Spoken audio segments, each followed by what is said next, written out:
Did you know that excellence is quality driven? It's true. And when the quality disappears, so does the excellence. And as a small business owner, we wear lots of hats.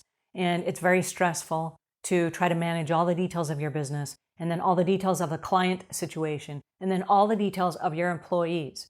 So as a business owner, you can get fatigued and exhausted just trying to maintain the quality in your business. So today we're going to talk about how you do that and what is the best way to do it and the quickest, fastest way to get from here to there. Hi there, I'm Angela Brown, and this is Ask a House Cleaner. This is a show where you get to ask a house cleaning question, and I get to help you find an answer. Now, in all fairness, there is a piece of software, and I love telling you about software because when I started my house cleaning business, there was no software, okay? Computers kind of existed, but they kind of didn't, and nobody even had websites. Now there's an app for everything, and I'm having so much fun discovering what they are and how they can save you time in your business. The one we're going to talk about today is Quality Driven. This is a piece of software that tracks your progress on a day-to-day basis so that you can track your details, you can track your customers' satisfaction, and you can track the satisfaction and the activities of your employees. So instead of you waking up in the night and your mind racing and you're super stressed about all the things you have to do, you can track it all now and the software tracks it for you. Boom! All right. To explain it to us, we have the creator of Quality Driven joining us today. Now, here's a little piece of information that's kind of exciting. She runs this massive empire. She's got a training business. She's got a house cleaning business. She runs this software that she created, right? And she's on vacation in a cabin in the woods. And she joined us today because she is on vacation and she had the time to do it. And I'm freaking out and really jealous because here I am running my business and she's off there on vacation, like having fun. I'm like, how do you do it? All right, well, she tracks everything, she monitors everything, and she works remotely. So she's going to share with us some of the secrets so that you too can implement some of those solutions so that you're not working so hard in your business and it doesn't bog you down. So please help me welcome the genius and most brilliant Martha Woodward. You recognize it when you aren't following your policies. That really is what it comes down to. And I always tell people, if you can't follow your policies and let your policies make the decisions, not your employees basically running the show, if you can't follow your policies, then you need to loosen them up so that you can consistently follow them and everybody knows what they're supposed to do. I always say that lenient policies that you actually follow are so much better than strict policies that are very inconsistent. And I use the analogy of a parent to a child, and that parent that constantly, if you do this, then I'm going to, and you see that child do that, of course, and they continue to do it, and the parent feels very out of control. But when you watch that, you're sitting there thinking, why doesn't that parent follow through? But you, as the business owner, are that parent, and these employees are your kids that are getting away with murder and are going to grow up to be very unruly teenagers. But yet you supported that every step of the way. You really have no other choice than to devise policies and procedures that you draw a line in the sand and you absolutely will follow.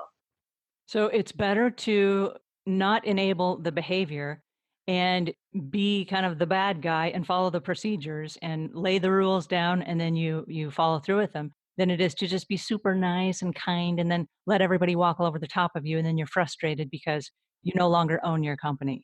Actually, I feel like most people make these decisions out of fear. They ignore what's happening out of fear because the fear is I'm going to be shorthanded or, you know, that's the fear. And I absolutely get it, but it just creates a vicious cycle. And your best employees will not stay with you if you let other people get away with murder because they get tired of picking up other people's slack. They see people being able to call off and they're thinking, well, I got to pick up their jobs today. or they see people with poor quality and they think, well, I got to go fix their mess because they don't do what they're supposed to. So she sends me, and they get fed up with that. And so you owe it to your best employees to protect them and provide a work environment that they like working at. And they don't respect you or trust you when you have very inconsistent rules. They're trying to follow the rules, but you're saying, oh, I have rules, but they don't really matter. And so nobody knows what to do. And so, and your worst employees are going to be like, yeah, that's right. I can get away with murder. She isn't going to fire me. We're too shorthanded. And so it just spirals until you have that sacrificial lamb, meaning until they start believing you and see that you're going to do what you say, then they start trusting you. Then they start falling in line if they ever plan to do so. Now, some people won't fall in line, but they're not the people that you want to keep, or else you have to just decide, I'm going to be okay with stress. Now, one of the things that I love about you, Martha, is you're running this amazing empire, and yet you take time off. I can't help but notice right now that you are on vacation, and I think that's so awesome because you have software and also mentoring programs that are in place so that you can take the time off. So share with us a little bit about when you get into that stage of, all right, now I'm managing my business on a level where I'm the boss and I can just take some time off and go on vacation in a cabin that's awesome wherever you are right now. 8, 9 years ago, whenever that was, I joke about this. I used to have to bribe my employees when I would leave town for like 3 days for a conference. I would, sometimes I told them, sometimes I didn't, but I would say, okay, you all, if everything goes smoothly while I'm gone to this conference, we'll have a pizza party or whatever the incentive was. And now I look back and laugh at that because we had zero management staff in our office. Everything is remote. I go to the office once a month for the staff meeting, and I can literally be on vacation all of that time if I choose to. And it's so freeing, and that's really what I tell people I want for them. And it really is. It is so freeing. You can decide to be at the office every day, but you still have freedom because you don't have to be at the office to ensure things go smoothly. And if you have to be at the office to make sure things go smoothly, you have a problem. So, what would you recommend for these house cleaners that are now frustrated and they're like, "I think I'm just going to go solo again." Is solo the end result? Is that the light at the end of the tunnel, or is it to create some kind of a system with software like the stuff that you use? That tell us a little bit about that and how you would start streamlining that process so that you just don't end up being the only worker in your business. Right. And you and I see that all the time where maybe a person who went into cleaning houses themselves and then they bring on some employees and they say just that. I'm just going to go back to cleaning houses myself because I can't trust these people or whatever. And you have to realize that ultimately it honestly is not the employees. Maybe you made some bad hires, but that's still on you, not the employee. So you have to have your systems in place. And like for me, it's all started with, making sure as much I can that I hire the right people, are following our policies and procedures, but then having checks and balances in place. So I could not do what I do unless I had a scheduling software that allowed me to, when I need to check on people, I can see when they're clocking in and I can see a GPS point of where they're clocking in. And that's Service Autopilot, but there's a lot of them out there. And then the other software that I use, full disclaimer, is my software, Quality Driven. That software really wasn't devised back then with the idea, oh, I can be anywhere and watch quality. but I needed metrics to know who to keep, who to not keep, who to bonus, and like I say, who to write up. And so I use quality driven, and I can watch that data rolling in. I know, like when a trainee comes out of the training program, I watch their scores, and I know if those scores don't start climbing, I see them plateau or drop, they're going to be gone within the month. And usually they self exit because they don't like our program. They don't like being scored. I want the people who do not mind being scored because they're doing what they're supposed to do. It sounds like if you used a software like that, it would reduce a lot of the mental fatigue where you wake up every day thinking, oh, I'm going to have to fire this person if they don't perform. But if you're both tracking the results, then you both know. And it kind of removes you from being the bad guy of saying, hey, you did this. This is on you. You're on your way out the door. So see ya. Right. And we do this these systems where you basically tell them what they need to do to stay in good graces in your company.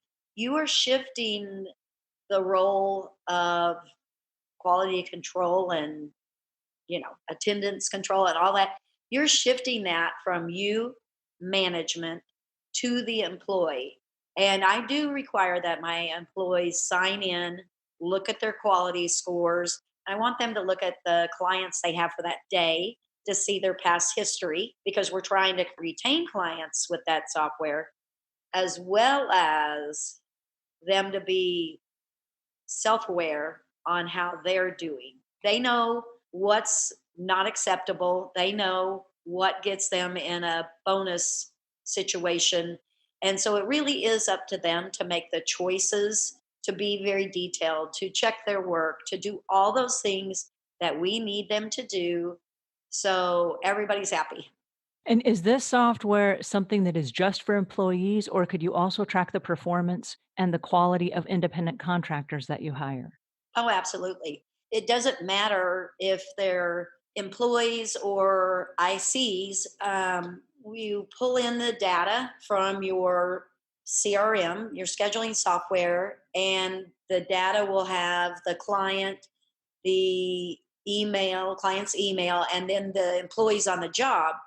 That survey goes out, and when the score comes back, it's attached to the employees or the ICs, whoever was on the job. So it's just a matter of matching up who performed the job to that score. And could you also then use it for virtual assistants? We actually have some virtual assistant companies that use our software, that send it out to their clients, their business owners, twice a month to say, how are we doing? And then they use that feedback, especially with most VA companies, it's very remote. Everybody's in different areas. And so the software is perfect for measuring performance from anywhere. I show a picture of somebody on the beach checking their quality scores, and hey, things are going smoothly, or okay, I better have somebody checking up on these houses. That is brilliant. Hey, tell our listeners where they can find your quality driven software and how they can start implementing this in their business, because this is going to reduce a lot of employee management fatigue and fatigue with independent contractors and now virtual assistants. This is brilliant. So it's qualitydrivensoftware.com, and then sign up, and it starts at $29 a month, no contracts, no sign up fees. So at most you lose $29 if you don't like it. And does the price change based on how many people you add into the program? It is dependent on how many jobs you do a month. So most people are on our $49 plan. Some are higher, some are lower.